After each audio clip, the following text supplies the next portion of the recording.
آج ہم Stephen Hawking کی شہرہ آفاق کتاب وقت کے مختصر تاریخ کا تفصیلی جائزہ لے رہے ہیں۔ یہ وہ کتاب ہے جو طبیعت جیسے آپ کہہ لیں سنجیدہ موضوع پر ہونے کے باوجود دنیا بھر میں سب سے زیادہ فروخت ہوئی۔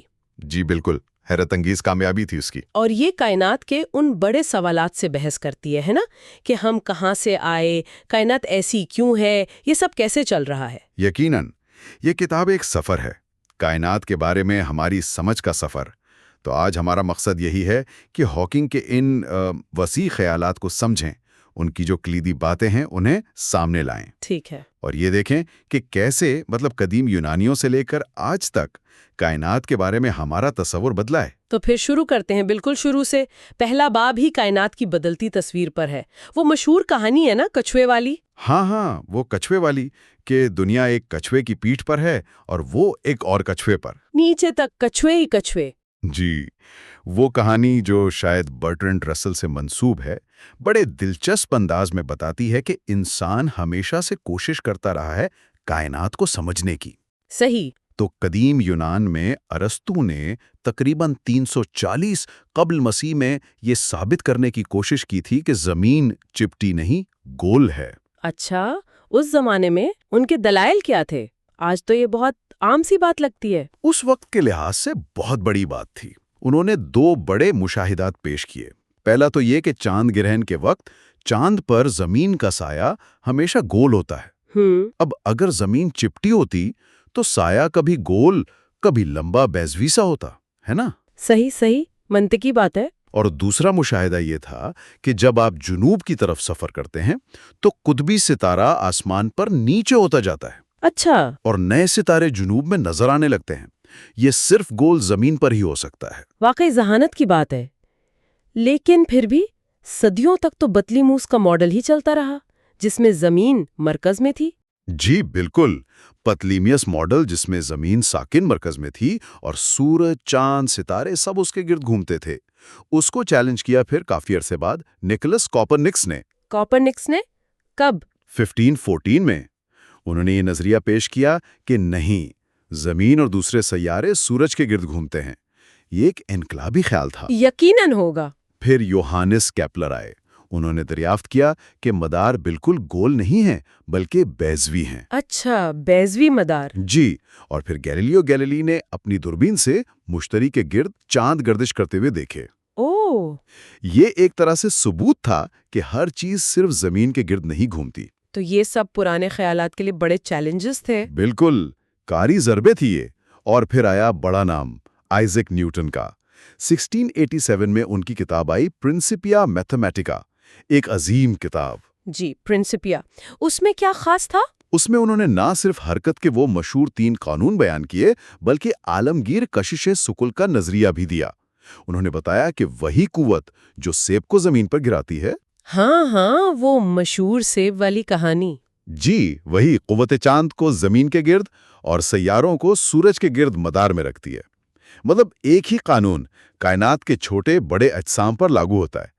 یہ ایک آپ کہہ لیں متحد کرنے والا بہت طاقتور نظریہ تھا۔ تو یہاں یہ سوال اہم ہو جاتا ہے کہ آخر ایک سائنسی نظریہ ہوتا کیا ہے؟ ارسطو کے بھی تو نظریات تھے، نیوٹن کے بھی، ان میں فرق کیا ہے؟ جی، ہاکنگ اس کی وضاحت کرتے ہیں۔ ایک اچھا سائنسی نظریہ، وہ کہتے ہیں، بنیادی طور پر ایک ماڈل ہوتا ہے۔ ایک ماڈل؟ ہاں، ایک ماڈل اور کچھ قانون۔ یہ ماڈل ایسا ہونا چاہیے جو ہمارے مشاہدات کی ایک بڑی تعداد کی وضاحت کر سکے۔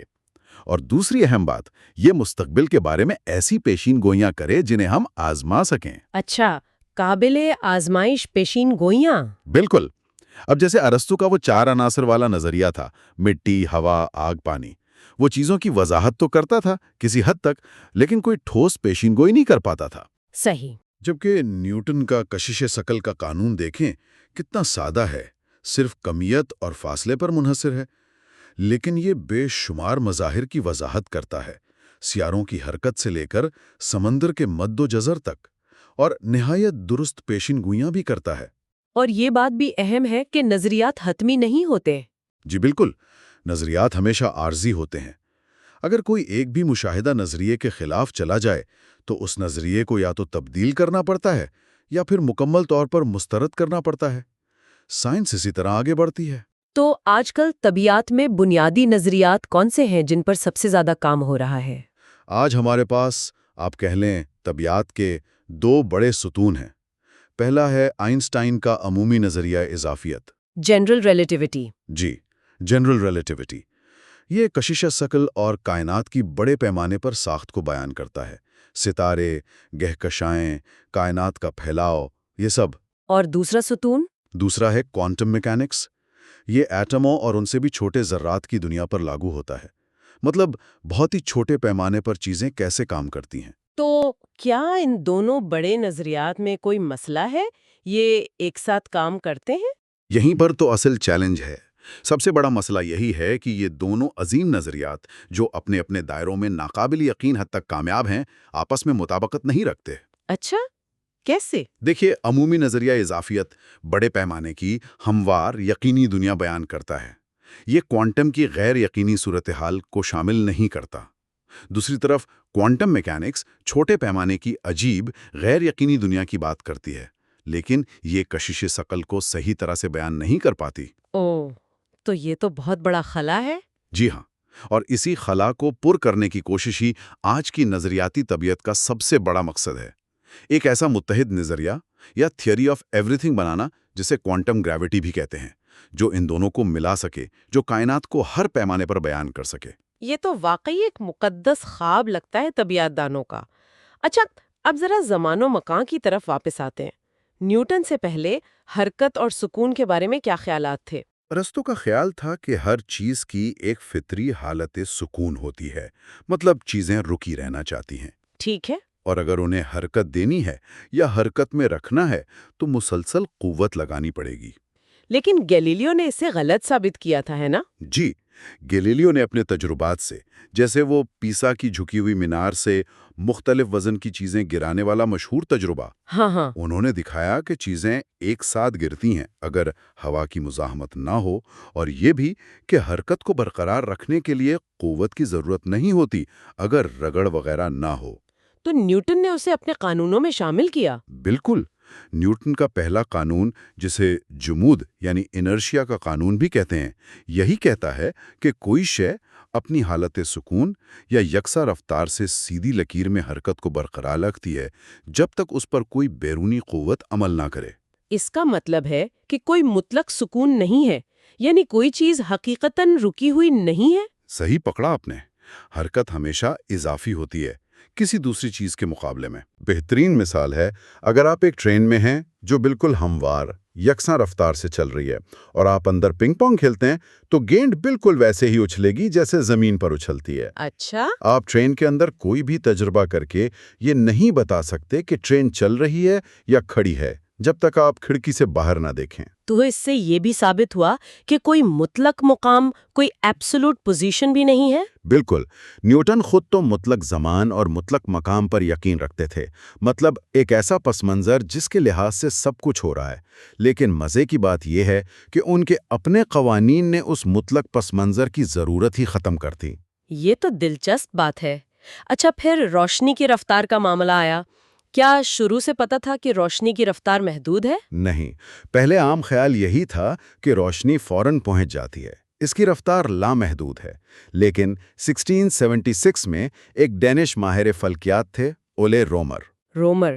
جی، انہوں نے مشتری کے چاندوں کا مشاہدہ کرتے ہوئے پہلی بار یہ اندازہ لگایا کہ روشنی کی رفتار محدود ہے، لامحدود نہیں۔ واہ، کیسے؟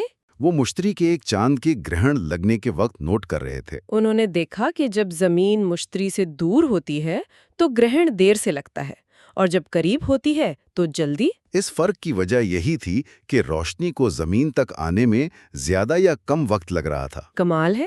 اور پھر میکسویل آئے۔ جی، 19ویں صدی میں جیمز کلرک میکسویل نے بجلی اور میگناطیسیت کے جو الگ الگ قوانین تھے، انہیں چند خوبصورت مساواتوں میں متحد کر دیا۔ میکسویل کی مساواتیں؟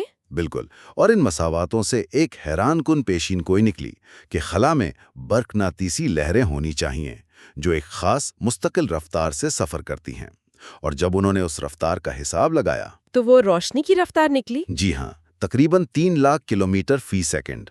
اس سے پتہ چلا کہ روشنی خود ایک برقناطیسی لہر ہے۔ ریڈیو لہریں، ایکس ریز، یہ سب اسی خاندان کا حصہ ہیں۔ لیکن اگر روشنی کی رفتار مستقل ہے تو یہ کس چیز کے لحاظ سے مستقل ہے؟ مطلب خلا میں کوئی چیز تو ہونی چاہیے جس میں سے روشنی گزر رہی ہو، وہ ایتھر والا نظریہ۔ بالکل یہی سوال تھا۔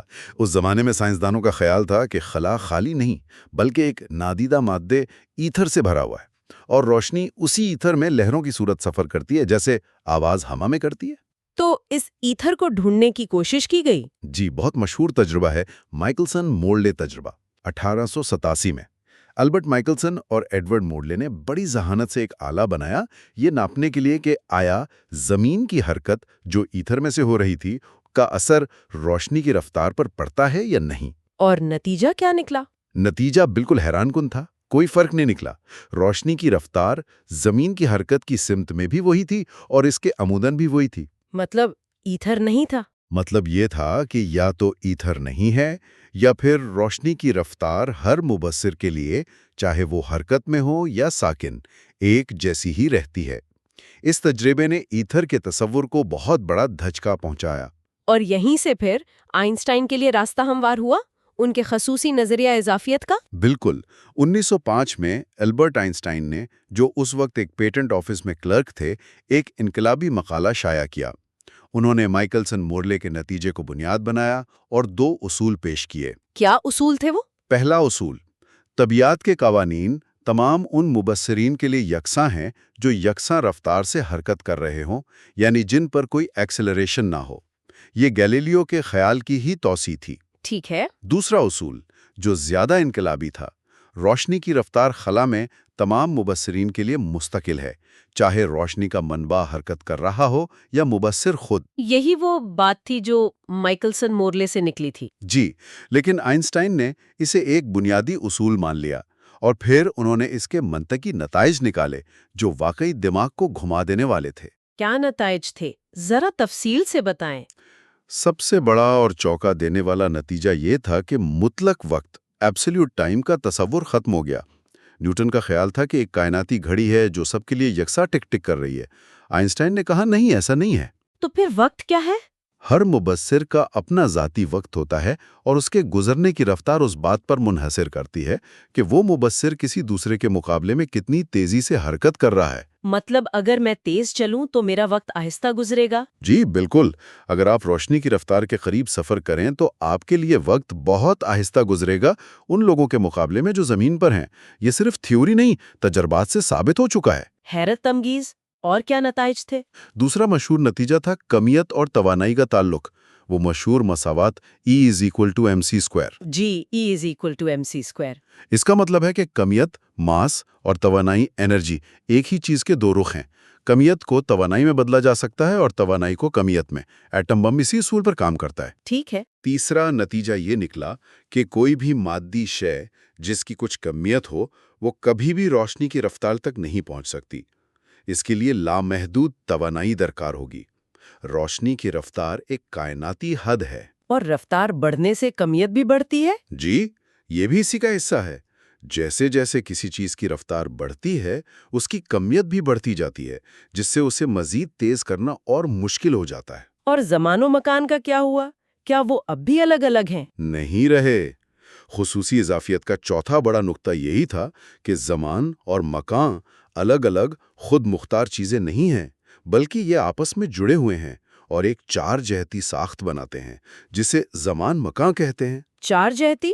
3 مکان کی اور 1 وقت کی؟ بالکل۔ کسی بھی واقعے کو بیان کرنے کے لیے آپ کو 3 مکانی نکات، کوارڈینیٹس، اور 1 زمانی نقطہ بتانا ہوتا ہے۔ اور یہ زمان مکان مطلق نہیں، یہ مبصر کی حرکت کے لحاظ سے پھیل یا سکڑ سکتا ہے۔ تو یہ تھا خصوصی نظریہ اضافیت۔ یہ صرف یکساں رفتار سے حرکت پر لاگو ہوتا تھا۔ کشش ثقل کا کیا بنا؟ جی، خصوصی نظریہ اضافیت کشش ثقل کو شامل نہیں کرتا تھا۔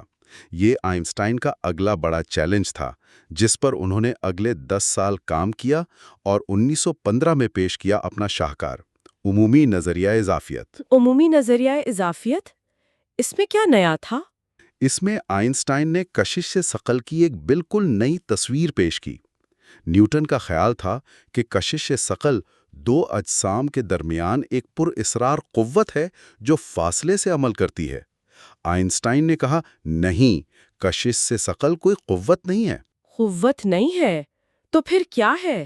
یہ زمان و مکان کی جیومیٹری کا نتیجہ ہے۔ آئنسٹائن نے کہا کہ کمیت اور توانائی زمان و مکان کے تانے بانے کو خمیدہ یا موڑ دیتے ہیں۔ اچھا، زمان و مکان کو موڑ دیتے ہیں؟ جی، جیسے آپ ایک پھیلی ہوئی چادر پر ایک بھاری گیند رکھیں تو چادر میں گڑا پڑ جاتا ہے نا؟ جی جی۔ ویسے ہی سورج یا زمین جیسی بھاری چیزیں اپنے ارد گرد زمان و مکان کو خمیدہ کر دیتی ہیں۔ تو پھر سیارے سورج کے گرد کیوں گھومتے ہیں؟ وہ اس لیے نہیں گھومتے کہ سورج انہیں کھینچ رہا ہے، بلکہ اس لیے کہ وہ سورج کے پیدا کردہ خمیدہ زمان و مکان میں سیدھے ترین ممکنہ راستے پر چلنے کی کوشش کر رہے ہیں۔ ان سیدھے ترین راستوں کو جیو ڈیسک کہتے ہیں۔ واہ، مطلب کشش ثقل دراصل زمان و مکان کا خم ہے؟ بالکل یہی۔ یہ ایک شاندار انقلابی تصور تھا۔ زمین سورج کے گرد اس لیے گھوم رہی ہے کیونکہ سورج نے زمان و مکان کو موڑا ہوا ہے اور زمین اس مڑے ہوئے راستے پر چل رہی ہے۔ کیا اس نظریے کی کوئی تصدیق بھی ہوئی؟ جی ہاں، بہت جلد ہوئی۔ پہلی تصدیق سیارہ عطارد کے مدار سے ملی۔ عطارد کا مدار تھوڑا سے ڈگمگاتا ہے، جو نیوٹن کے نظریے سے پوری طرح بیان نہیں ہوتا تھا۔ عمومی اضافیت نے اس ڈگمگاہٹ کی بالکل صحیح پیشن گوئی کی۔ اچھا، اور دوسری زیادہ مشہور تصدیق 1919 میں سورج گرہن کے دوران ہوئی۔ عمومی اضافیت یہ پیشن گوئی کرتی ہے کہ بھاری اجسام کے قریب سے گزرتے ہوئے روشنی کا راستہ بھی مڑ جانا چاہیے۔ روشنی کا راستہ بھی مڑتا ہے؟ جی، تو سر آرتھر ایڈنگٹن کی قیادت میں ایک مہم نے سورج گرہن کے وقت جب سورج کی روشنی مدھم پڑ گئی، دور دراز ستاروں کی تصویریں لیں۔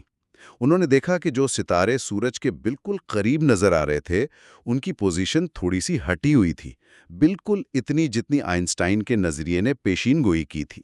یہ تو زبردست تصدیق تھی۔ اس نے تو آئنسٹائن کو دنیا بھر میں مشہور کر دیا ہوگا۔ بالکل، وہ راتوں رات دنیا کے سب سے مشہور سائنسدان بن گئے۔ اور وہ جو وقت کے آہستہ ہونے والی بات تھی خصوصی اضافیت میں، کیا وہ عمومی اضافیت میں بھی ہے؟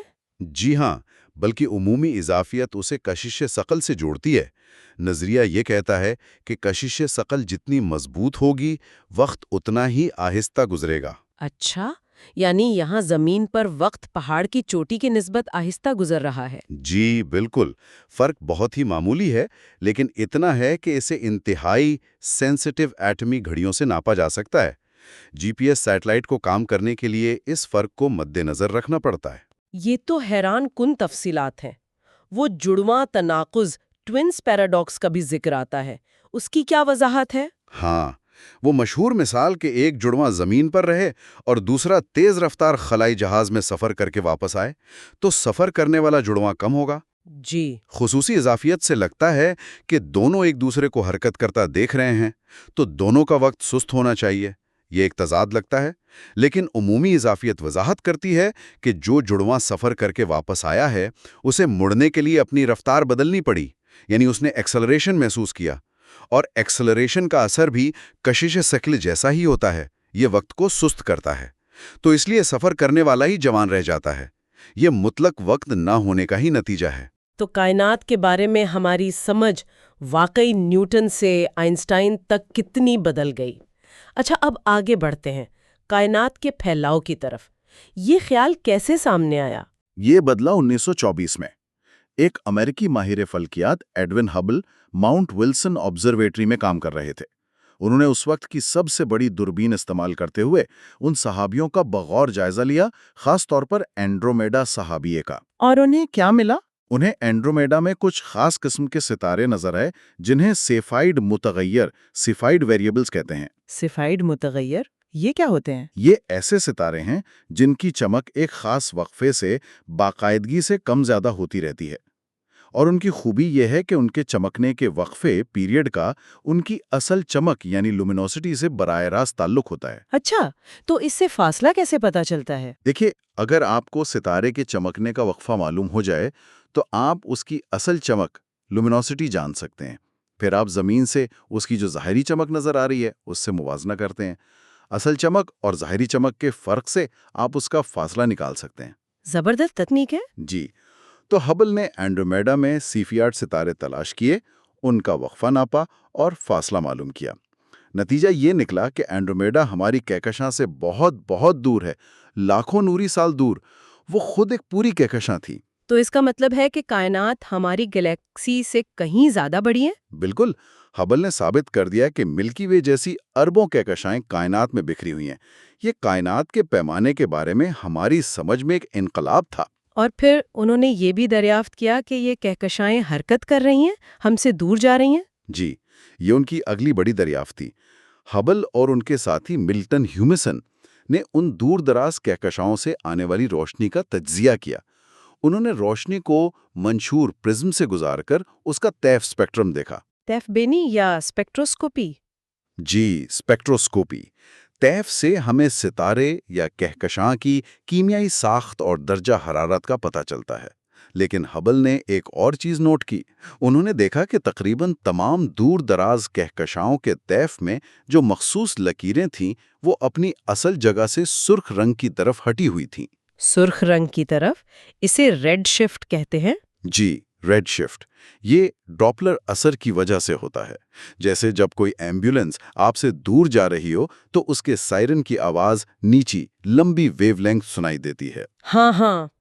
اسی طرح جب کوئی روشنی کا منبع ہم سے دور جا رہا ہو تو اس کی روشنی کی لہریں کھنچ کر لمبی ہو جاتی ہیں، یعنی زیادہ سرخ رنگ کی طرف چلی جاتی ہیں۔ تو ریڈ شفٹ کا مطلب تھا کہ یہ ساری کہکشائیں ہم سے دور بھاگ رہی ہیں؟ بالکل، اور نہ صرف دور جا رہی تھیں بلکہ ہبل نے 1929 میں ایک اور حیران کن چیز دریافت کی۔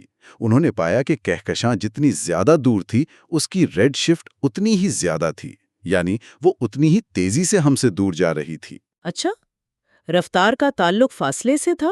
جی ہاں، دور جانے کی رفتار فاصلے کے براہ راست تناسب میں تھی، یعنی جو کہکشاں ہم سے دوگنا دور ہے وہ دوگنا تیزی سے دور جا رہی ہے۔ یہ دریافت ہبل کا قانون، ہبلز لا کہلاتی ہے۔ اور اس کا مطلب کیا نکلا؟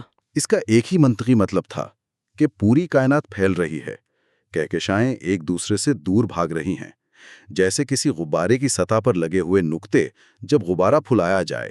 یہ تو بہت بڑا انکشاف تھا۔ کیا سائنسدان اس خیال کے لیے تیار تھے؟ کیا آئنسٹائن کا نظریہ اس کی اجازت دیتا تھا؟ یہ بڑی دلچسپ بات ہے۔ آئنسٹائن کا عمومی نظریہ اضافیت جب اسے پوری کائنات پر لاگو کیا جائے تو وہ قدرتی طور پر یا تو پھیلتی ہوئی یا سکڑتی ہوئی کائنات کی پیشن گوئی کرتا ہے، لیکن آئنسٹائن خود ایک جامد، نہ بدلنے والی کائنات پر یقین رکھتے تھے۔ تو انہوں نے کیا کیا؟ انہیں اپنا نظریہ اتنا پسند تھا کہ انہوں نے اسے ٹھیک کرنے کے لیے اپنی مساوات میں ایک اضافی چیز ڈال دی، جسے کازمولوجیکل مستقل کہتے ہیں۔ یہ ایک طرح کی مخالف کشش ثقل قوت تھی جو کائنات کو پھیلنے یا سکڑنے سے روکتی تھی۔ اچھا۔ لیکن ہبل کی دریافت کے بعد آئنسٹائن نے کہا کہ یہ کازمولوجیکل مستقل ڈالنا ان کی زندگی کی سب سے بڑی غلطی تھی۔ ویسے کیا کسی نے ہبل سے پہلے پھیلتی ہوئی کائنات کا سوچا تھا؟ ہاں، یہ بھی حیرت انگیز ہے۔ ایک روسی ریاضی دان اور ماہر موسمیات الیگزینڈر فریڈمن نے 1922 میں ہی آئنسٹائن کی مساواتوں کے حل پیش کیے تھے جو پھیلتی ہوئی کائنات کو بیان کرتے تھے۔ ہبل سے دریافت سے پہلے؟ جی، ہبل کی دریافت سے 7 سال پہلے فریڈمن نے 2 سادہ مفروضے رکھے کہ کائنات بڑے پیمانے پر یکساں ہے، یعنی ہر جگہ ایک جیسی ہے، اور ہم جہت ہے، یعنی ہر سمت میں ایک جیسی نظر آتی ہے۔ ٹھیک ہے۔ ان مفروضوں کی بنیاد پر انہوں نے عمومی اضافیت سے 3 ممکنہ ماڈل نکالے کہ کائنات وقت کے ساتھ کیسے بدل سکتی ہے۔ وہ 3 ماڈل کیا تھے؟ پہلا ماڈل، کائنات پھیلتی ہے لیکن اس میں اتنا مادہ ہے کہ کشش ثقل بالآخر پھیلاؤ کو روک دے گی اور کائنات واپس سکڑنا شروع ہو جائے گی اور ایک بگ کرنچ میں ختم ہو جائے گی۔ یہ ایک بند کائنات کہلاتی ہے اور اس کی جیومیٹری کروی اسفیریکل ہوتی ہے۔ ٹھیک ہے۔ دوسرا ماڈل، کائنات میں اتنا مادہ نہیں ہے کہ کشش ثقل پھیلاؤ کو روک سکے، کائنات ہمیشہ پھیلتی رہے گی۔ یہ ایک کھلی کائنات ہے اور اس کی جیومیٹری زینی یا ہائپربولک ہوتی ہے۔ اور تیسرا ماڈل بالکل درمیانی صورتحال ہے۔ کائنات میں بالکل اتنی کمیت ہے جسے تنقیدی کمیت یا کرٹیکل ڈینسٹی کہتے ہیں کہ یہ پھیلتی تو رہے گی لیکن اس کے پھیلاؤ کی رفتار آہستہ آہستہ کم ہوتی جائے گی اور لامتناہی وقت میں سفر ہو جائے گی۔ یہ ایک چپٹی کائنات ہے اور اس کی جیومیٹری وہی عام یوکلڈن جیومیٹری ہے جو ہم اسکول میں پڑھتے ہیں۔ تو آج ہم جانتے ہیں کہ ان میں سے کون سا ماڈل ٹھیک ہے؟ موجودہ مشاہدات، خاص طور پر کائناتی پس منظر کی تابکاری CMB کے، یہ بتاتے ہیں کہ ہماری کائنات یا تو بالکل چپٹی ہے یا چپٹی کے بہت بہت قریب ہے، اور یہ نہ صرف پھیل رہی ہے بلکہ اس کا پھیلاؤ تیز بھی ہو رہا ہے۔ پھیلاؤ تیز ہو رہا ہے؟ یہ تو فریڈمین کے ماڈلز میں نہیں تھا۔ جی نہیں، یہ ایک حالیہ دریافت ہے 1990 کی دہائی کے آخر کی۔ اس تیز رفتار پھیلاؤ کی وجہ ایک نامعلوم توانائی کو سمجھا جاتا ہے جسے تاریک توانائی یا ڈارک انرجی کہتے ہیں۔ یہ وہی آئنسٹائن کا کاسمولوجیکل مستقل ہو سکتا ہے جسے انہوں نے غلطی سمجھا تھا۔ کمال ہے۔ اچھا، فریڈمین کے یہ تمام ماڈلز ماضی میں کہاں سے شروع ہوتے ہیں؟ یہی سب سے اہم نکتہ ہے۔ یہ تینوں ماڈل اگر انہیں وقت میں پیچھے کی طرف چلائیں تو یہ سب ایک ایسے لمحے پر جا ملتے ہیں جہاں کائنات کا سارا مادہ اور توانائی ایک لامحدود کثیف نقطے میں سمائے ہوئے تھے۔ کائنات کا حجم صفر تھا، درجہ حرارت اور کثافت لامحدود۔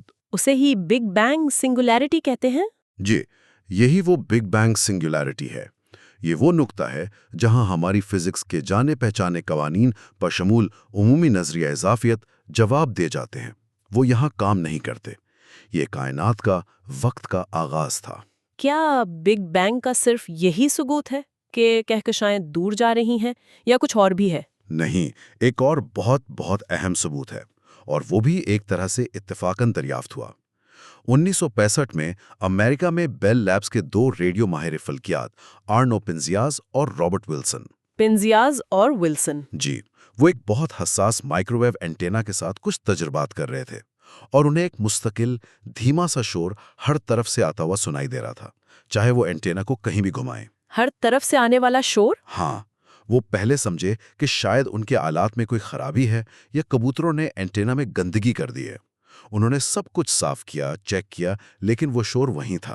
تو وہ شور کیا تھا؟ وہ دراصل بگ بینگ کی بازگشت تھی۔ اسے کائناتی مائکروویو پس منظر، cosmic microwave back ground CMB کہتے ہیں۔ یہ وہ روشنی ہے جو بگ بینگ کے تقریباً 3,80,000 سال بعد خارج ہوئی تھی، جب کائنات اتنی ٹھنڈی ہو گئی تھی کہ ایٹم بن سکیں اور روشنی آزادانہ سفر کر سکے۔ تو یہ بگ بینگ کی پیشن گوئی تھی؟ جی ہاں، جارج گیموو اور ان کے ساتھیوں نے 1940s کی دہائی میں ہی گرم بگ بینگ ماڈل کی بنیاد پر پیشن گوئی کی تھی کہ ابتدائی کائنات کی یہ بچی کھچی تابکاری آج بھی موجود ہونی چاہیے اور ٹھنڈی ہو کر مائکروویو کی شکل اختیار کر چکی ہوگی۔ پنزیاز اور ولسن کی دریافت اس پیشن گوئی کی شاندار تصدیق تھی۔ انہیں اس دریافت پر نوبل انعام بھی ملا۔ واہ! تو CMB بگ بینگ نظریے کا ایک بہت مضبوط ستون ہے۔ بالکل۔ CMB کا تفصیلی مطالعہ جو بعد میں کوبے، WMAP اور پلانک جیسے سیٹلائٹس نے کیا، ہمیں ابتدائی کائنات کے بارے میں بے پناہ معلومات فراہم کرتا ہے، اور یہ بگ بینگ ماڈل سے حیرت انگیز طور پر مطابقت رکھتا ہے۔ کیا سب نے بگ بینگ کو فوراً قبول کر لیا تھا یا کوئی متبادل نظریات بھی تھے؟ نہیں، شروع میں مزاحمت بھی ہوئی۔ خاص طور پر ایک نظریہ تھا اسٹڈی اسٹیٹ تھیوری، جسے فریڈ ہوئل، ہرمن بانڈی اور تھامس گولڈ نے 1940 کی دہائی میں پیش کیا۔ اسٹیڈی اسٹیٹ یعنی کائنات ہمیشہ سے ایسی ہی ہے؟ جی، ان کا خیال تھا کہ کائنات کا کوئی آغاز نہیں ہوا، یہ ہمیشہ سے موجود ہے اور ہمیشہ ایسی ہی رہے گی۔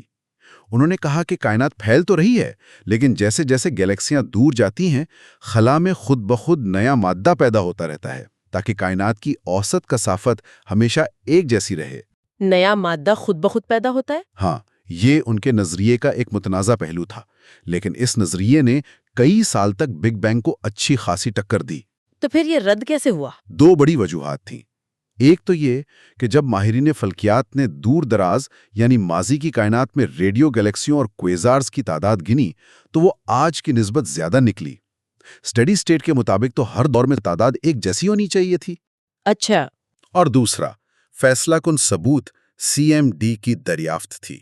اسٹیڈی اسٹیٹ تھیوری CMB کی وضاحت نہیں کر سکتی تھی، جبکہ بگ بینگ نے اس کی پیشن گوئی کی تھی۔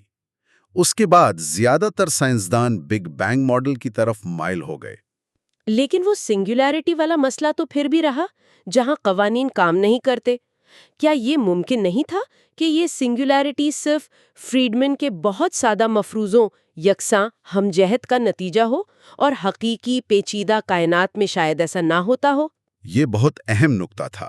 کیا سنگولیرٹی سے بچا جا سکتا ہے؟ اسی سوال پر راجر پینروز نے 1960 کی دہائی میں کام کیا۔ انہوں نے عمومی نظریہ اضافیت کے تحت کشش ثقل کے اندہام گریویٹیشنل کولیپس کا مطالعہ کیا، جیسے کسی ستارے کا بلیک ہول میں تبدیل ہونا۔ اور انہیں کیا پتا چلا؟ پینروز نے ریاضیاتی طور پر ثابت کیا کہ اگر کوئی ستارہ ایک خاص حد سے زیادہ بھاری ہو کر سکڑتا ہے تو وہ لازماً ایک سنگولیرٹی پر ختم ہوگا، جہاں زمان و مکان کا خم لامحدود ہو جائے گا۔ یہ نتیجہ صرف بہت سادہ صورتحال پر منحصر نہیں تھا۔ پھر اسٹیفن ہاکنگ نے پینروز کے دام کو آگے بڑھاتے ہوئے اسے پوری کائنات پر لاگو کیا۔ انہوں نے ثابت کیا کہ اگر عمومی نظریہ اضافیت درست ہے اور کائنات میں اتنی کشش ثقل پیدا کرنے والا مادہ موجود ہے جتنا ہمیں نظر آتا ہے، اور یہ کہ توانائی منفی نہیں ہو سکتی، تو پھر ماضی میں ایک بگ بینگ سنگولیرٹی کا ہونا ناگزیر ہے۔ تو سنگولیرٹی سے فرار ممکن نہیں تھا؟ ان کے سنگولیرٹی تھیورمز کے مطابق کلاسیکی عمومی نظریہ اضافیت کے دائرے میں رہتے ہوئے نہیں۔ ان تھیورمز نے یہ واضح کر دیا کہ وقت کا ایک آغاز تھا، اور بگ بینگ کے بالکل ابتدائی لمحات کو سنگولیرٹی کے قریب سمجھنے کے لیے ہمیں ایک ایسے نظریے کی ضرورت ہے جو عمومی نظریہ اضافیت، کشش ثقل اور کوانٹم میکینکس چھوٹے پیمانے کو یکجا کر سکے۔ یعنی وہی کوانٹم گریوٹی؟ جی بالکل، سنگولیرٹی تھیورمز نے کوانٹم گریوٹی کی ضرورت کو مزید اجاگر کر دیا۔ تو بگ بینگ اور کائنات کے پھیلاؤ کے بعد اب ان پراسرار چیزوں کی طرف آتے ہیں جن کا ذکر پینروز کے کام میں بھی آیا، بلیک ہولز۔ ان کا خیال کیسے شروع ہوا؟ بلیک ہول کا بنیادی تصور، جیسا کہ ہاکنگ بتاتے ہیں، نیا نہیں ہے۔ 1783 میں ایک برطانوی ماہر ارضیات جان مچل ماہر ارضیات؟ جی جان مچل، انہوں نے ایک مقالہ لکھا جس میں نیوٹن کی کشش ثقل اور روشنی کے بارے میں اس وقت کے نظریات کہ روشنی بھی ذرات پر مشتمل ہے کو استعمال کرتے ہوئے حساب لگایا کہ اگر کوئی ستارہ بہت زیادہ بھاری اور کثیف ہو تو اس کی کشش ثقل اتنی زیادہ ہو سکتی ہے کہ روشنی بھی اس سے فرار نہ ہو سکے۔ اچھا، 1783 میں؟ جی، اور کچھ سال بعد فرانسیسی ریاضی دان پیئر سائمن لاپلیس نے بھی آزادانہ طور پر یہی خیال پیش کیا۔ انہوں نے انہیں تاریخ ستارے کہا۔ البتہ اس وقت ان خیالات پر زیادہ توجہ نہیں دی گئی کیونکہ روشنی کی لہروں والی تھیوری زیادہ مقبول ہو گئی تھی۔ تو جدید نظریہ کب آیا؟ جدید نظریہ آئنسٹائن کے عمومی نظریہ اضافیت کے بعد آیا، اور یہ ستارے کی زندگی کے اختتام سے جڑا ہے۔ ستارے کی موت کیسے بلیک ہول بنا سکتی ہے؟ دیکھیے، ایک ستارہ اپنی زندگی کا زیادہ تر حصہ ہائیڈروجن کو ہیلیم میں تبدیل کر کے توانائی پیدا کرتا ہے۔ یہ توانائی باہر کی طرف دباؤ ڈالتی ہے جو ستارے کی اپنی کشش ثقل، جو اسے اندر کی طرف کھینچ رہی ہوتی ہے، کا مقابلہ کرتی ہے۔ ٹھیک ہے، توازن قائم رہتا ہے۔ جی، لیکن جب ستارے کا نیوکلیائی ایندھن یعنی ہائیڈروجن اور پھر ہیلیم وغیرہ ختم ہونا شروع ہوتا ہے تو یہ توازن بگڑ جاتا ہے۔ توانائی کا بیرونی دباؤ کم ہو جاتا ہے اور کشش ثقل غالب آ جاتی ہے۔ ستارہ اپنے ہی وزن تلے سکڑنا شروع ہو جاتا ہے۔ اور پھر کیا ہوتا ہے؟ اس کا انحصار ستارے کی کمیت پر ہے۔ اگر ستارہ ہمارے سورج جتنا یا اس سے تھوڑا بڑا ہے تو وہ سکڑ کر ایک سفید بونا یا وائٹ ڈوارف ستارہ بن جائے گا۔ یہ ایک بہت کثیف، زمین کے سائز کا مردہ ستارہ ہوتا ہے جسے الیکٹران کی ایک کوانٹم خصوصیت، تفرق کا اصول، ایکسکلوژن پرنسپل، مزید سکڑنے سے روکے رکھتی ہے۔ اور اگر ستارہ اس سے بھی بڑا ہو؟ اگر ستارے کا مرکزہ جو باقی بچتا ہے وہ تقریباً 1.4 شمسی کمیت سے زیادہ ہو، اس حد کو چندرشیکھر حد کہتے ہیں، جسے سبراہمینین چندرشیکھر نے دریافت کیا تھا۔ چندرشیکھر حد؟ جی، تو پھر الیکٹران کا دباؤ بھی کشش ثقل کو نہیں روک پاتا۔ ستارہ مزید سکڑتا ہے، الیکٹران اور پروٹون مل کر نیوٹران بن جاتے ہیں اور ستارہ ایک نیوٹران ستارہ بن جاتا ہے۔ یہ صرف چند کلومیٹر چوڑا ہوتا ہے لیکن ناقابل یقین حد تک کثیف۔ ایک چمچ نیوٹران مادے کا وزن